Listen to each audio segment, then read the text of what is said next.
Architecture और designing industry में सबसे ज्यादा झगड़े होते हैं पैसे और स्कोप ऑफ वर्क को लेके। क्लाइंट कहता है कि ये एक्स्ट्रा काम फ्री में कर दो, आर्किटेक्ट कहता है कि स्कोप ऑफ वर्क में नहीं था और मेरे पास टाइम भी नहीं है। उसके बाद जब आर्किटेक्ट अपनी डिमांड करता है कि जी पैसे रिलीज कर दो, पेमेंट कर दो, तो क्लाइंट कहता है कि अभी थोड़ी बात हुई थी, पहले आप ड्राइंग प्रोवाइड करो, फिर मैं आपको पैसे तो दे ही दूंगा। और ये पूरा जो क्लियर झगड़ा है ना, वो कहीं पर भी रिकॉर्डेड नहीं होता कि भाई मिसअंडरस्टैंडिंग क्लियर हो सके। व्हाट्सएप रिकॉर्ड और व्हाट्सएप चैटिंग को कभी भी ऑफिशियली कॉन्ट्रैक्ट के तौर पर नहीं माना जाता। और यहीं पर एक मेन रोल आता है जिसको हम बोलते हैं आर्किटेक्ट और क्लाइंट के बीच का एग्रीमेंट। जी हाँ, most of the startups, founders और साथ ही साथ अगर मैं बात करूं फ्रीलांसर्स की, ये कभी भी एग्रीमेंट पे बिलीव ही नहीं करते। ये जानते ही नहीं है कि एग्रीमेंट की इंपॉर्टेंस क्या है। एग्रीमेंट आपको बताता है कि कितना काम होना है, कितनी बार में होना है, कितनी बार रिवीजन कर सकते हैं, क्या स्कोप ऑफ वर्क है, कोई मिसअंडरस्टैंडिंग नहीं होगी। और क्लाइंट आपको पेमेंट देने से मना नहीं कर सकता जब आप एक बार उसको वो ड्राइंग डिलीवर कर देते हो। और साथ ही साथ सबसे बेस्ट बात, आपको कभी भी क्लाइंट से पैसे नहीं मांगने पड़ते। जो आप सोचते हो ना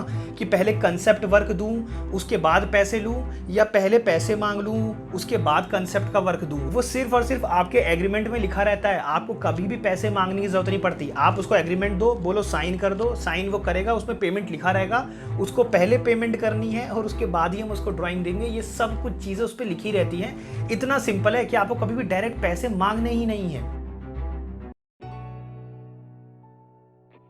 तो आज के इस डेडिकेटेड वीडियो में आज हम बात करेंगे एग्रीमेंट को लेके। मैं इस वीडियो में आपसे एग्रीमेंट का फॉर्मेट भी शेयर करूंगा जिसको आप डाउनलोड कर सकते हो।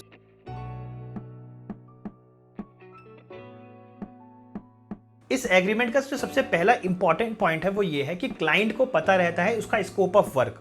उसको ये पता रहता है कि अगर वो कोई चीज एक्स्ट्रा डिमांड कर रहा है, इसका मतलब कि उसके लिए उसको एक्स्ट्रा पे करना पड़ेगा। आपको उसको बताने की या रिमाइंड कराने की जरूरत नहीं है। वहीं पर अगर इसके सेकंड इंपॉर्टेंस की बात करूं तो आर्किटेक्ट को पता रहता है कि इसकी जो पेमेंट फीस है वो माइलस्टोन जो है ना वो लॉक है इस टाइम पर और इस पीरियड में, और इस ड्राइंग को देने के बाद मुझे जो पेमेंट है वो मिल जाएगी। थर्ड इंपॉर्टेंस है एग्रीमेंट का कि इससे रिवीजन जो है ना वो कंट्रोल में रहता है। कितना नंबर ऑफ रिवीजन करना है उसकी एक लिमिटेशंस लगानी जरूरी है। वहीं पर अगर इसके नेक्स्ट इंपॉर्टेंस की बात करूं तो एग्रीमेंट से आप बच जाते हो अपनी फाइल्स को देने के लिए। अगर उसकी पेमेंट किसी भी स्टेज पर रुकती है तो उसके आगे वाले स्टेज का जो है वो आप ड्राइंग्स देना बंद कर सकते हो लीगली। अदरवाइज आप चाहो तो उसको आगे लीगली जो है वो प्रोसीड कर सकते हो, लेकिन वो आप पर कोई भी केस नहीं कर सकता या कल को आपको डिफेम नहीं कर सकता कि उस आर्किटेक्ट ने मेरा काम नहीं किया, ये क्या बात हुई, झूठ बोल रहा है, ये सब चीजें, वो उससे आप बच जाते हो। और यही मेन फसाद होता है लड़ाई का, क्या, पैसा और स्कोप ऑफ वर्क, जो मैंने आपको शुरू में ही वीडियो के इंट्रो में बता दिया था कि ये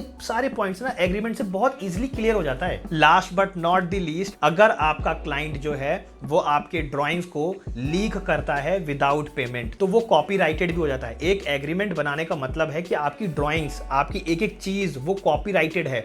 वो बिना आपके अप्रूवल के आगे कॉन्ट्रैक्टर से घर नहीं बनवा सकता। जैसे कि मान लो कि आपने उसको बोल दिया कि भाई ये ड्राइंग जो है मैंने आपको दे दी, उसने आपको पेमेंट नहीं क्लियर की और वो ड्राइंग वो अगर कॉन्ट्रैक्टर को जाके दे देता है कि भाई मैं बनवा लेता हूं, क्या मतलब है, मैं तो अपनी जगह बनवा रहा हूं, आप उसके बाध्य हो कि आप उस पर लीगल नोटिस भेज सकते हो। तो ये अक्सर फ्रीलांसर और जो न्यू स्टार्टअप्स होते हैं ना उनको पता ही नहीं होता कि ये एग्रीमेंट की इतनी इंपॉर्टेंस होती है।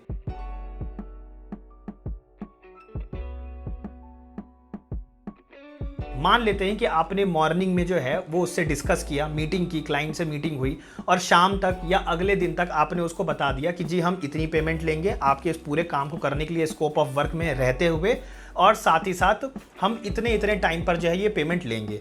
अगर वो एग्री कर जाता है, क्योंकि क्लाइंट जो है वो 2-3 आर्किटेक्ट के पास जाएगा, तो वो आपके टर्म्स में अगर आता है और उसको समझ में आता है कि आपकी ये फीस है और आप इस टाइम पर उसको काम दोगे और इतने इतने महीने में ये स्टेज ऑफ डिलीवरी जो है वो आप क्लियर कर दोगे, स्कोप ऑफ वर्क पहले ही क्लियर हो चुका था, और अगर वो आपको हाँ बोलता है तो उसके नेक्स्ट डे या ऑन द सेम डे आप शाम को ही उसको एक ईमेल ड्राफ्ट करके भेजोगे जिसमें कि एग्रीमेंट रहेगा। ये जो एग्रीमेंट है वो नीचे आपको डिस्क्रिप्शन में देखने को मिल जाएगा। तो वो एग्रीमेंट रहेगा और उस एग्रीमेंट के थ्रू उसी में ही आप उसको सेंड करोगे और वो आपको ओवर अ रिटर्न उस पे साइन करके देगा। जी हाँ, उस एग्रीमेंट पे वो साइन करके देगा और उसी एग्रीमेंट में इनिशियली लिखा रहेगा कि जब वो आपको एग्रीमेंट इन रिटर्न साइन करके देगा तो उसके साथ साथ वो आपको 30% भी जो है वो फीस जो है वो प्रोवाइड करेगा इस पूरे डिजाइन का जो आपने मांगा था। बाय द वे एक गोल्डन रूल बता दूं, बिना कॉन्ट्रैक्ट के कभी भी अपनी ड्राइंग्स शेयर मत करना किसी भी हाल में।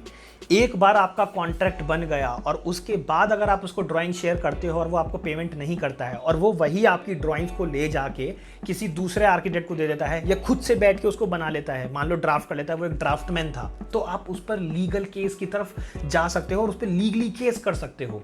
तो इसलिए ये गोल्डन रूल हमेशा याद रखना कि कोई भी फाइल शेयर मत करना, दिखा दो ऐसे दूर से, प्रिंट आउट लेके जाओ वो ऐसे दिखा दो, डिस्कशन कर लो प्रेजेंटेशन पे, लेकिन फोटो मत लेने दो, कुछ भी नहीं, ताकि वो आपका कॉपीराइटेड रहे। एक बार एग्रीमेंट बन जाता है ना तो वो कॉपीराइट हो जाता है, वो आपकी इंटेलेक्चुअल प्रॉपर्टी हो जाती है।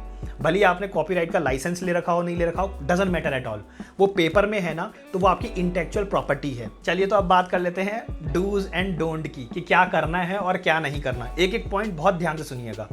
सबसे पहला है स्कोप क्लियर लिखो, कितने स्क्वायर फीट और कितने फ्लोर का आप काम करने वाले हो, ये कंप्लीट एकदम क्लियरली लिखा रहना चाहिए आपके एग्रीमेंट में। Second point is payment breakup लिखो। जी हाँ, इट इज मैंडेटरी कि आप पेमेंट ब्रेकअप लिखो, कितने कितने टाइम पर क्या क्या पैसे लेने वाले हो, और उसके बाद रिवीजन लिमिट करो, फिक्स करो रिवीजन को कि कितना आपको करना है। कॉपीराइट क्लॉज को ऐड जरूर करना अपने एग्रीमेंट में, ये होना ही चाहिए। Last but not the least, local judiciary जरूर से मेंशन करो अपने एग्रीमेंट में कि कौन से आपके जुडिशरी में आने वाला है। डोंट की अगर बात करें तो व्हाट्सएप डील पे कभी भरोसा मत करना या चैट पे कभी भरोसा मत करना।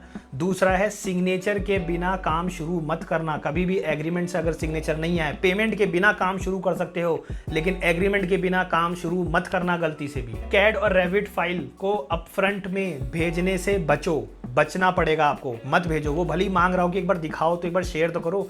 एक काम करते हैं, लेट्स हैव अ मीटिंग और मिल के कर लेते हैं, ऐसे बात को टालो बोल के। और आफ्टर पेमेंट भी जो आप 30% पेमेंट ले लेते हो कंसेप्ट का, उसमें भी आप लो रेजोल्यूशन की जो है ना वो आप ड्राइंग्स फाइल दिया करो, लो रेजोल्यूशन का, क्योंकि वो क्या करने वाला है, वो उसको साइट पे तो भेजने वाला नहीं है, तो आप लो रेजोल्यूशन दो, स्पेस का एरिया मेंशन कर दो, लेकिन ज्यादा डिटेलिंग देने से बचो। कंसेप्चुअल स्टेज पे भी, मतलब आफ्टर पेमेंट भी बचो, कहीं ऐसा ना हो कि वो 30% पेमेंट दे और उसके बाद अपना काम निकलवा ले कहीं और से या खुद डिजाइन कर ले। अब एक छोटे से नोट के साथ अपने इस वीडियो को एंड करना चाहूंगा कि अगर फिर भी आपका ये एग्रीमेंट भी काम नहीं आता, आपको पेमेंट नहीं मिलता है, या सामने वाला जो है वो थोड़ा सा आपको रूड हो गया है या उसने ब्लॉक कर दिया या कुछ भी है ऐसा, तो आप जो इसकी कंप्लेन है वो कहाँ करोगे? तो सबसे पहला आपको करना है COA की वेबसाइट पे जाके आपको ईमेल डालना है, उनको लेटर भी भेजना है, उसमें सारा आपका रिकॉर्ड रहना चाहिए कि आपका ये एग्रीमेंट था, ये हमारी बात हुई थी। स्क्रीनशॉट भी आप भेज सकते हो व्हाट्सएप का, क्योंकि तब जो वो व्हाट्सएप का जो स्क्रीनशॉट होगा ना वो सपोर्टिव एविडेंस होगा, वो मेन एविडेंस नहीं होगा। मेन एविडेंस आपका हमेशा कॉन्ट्रैक्ट रहेगा।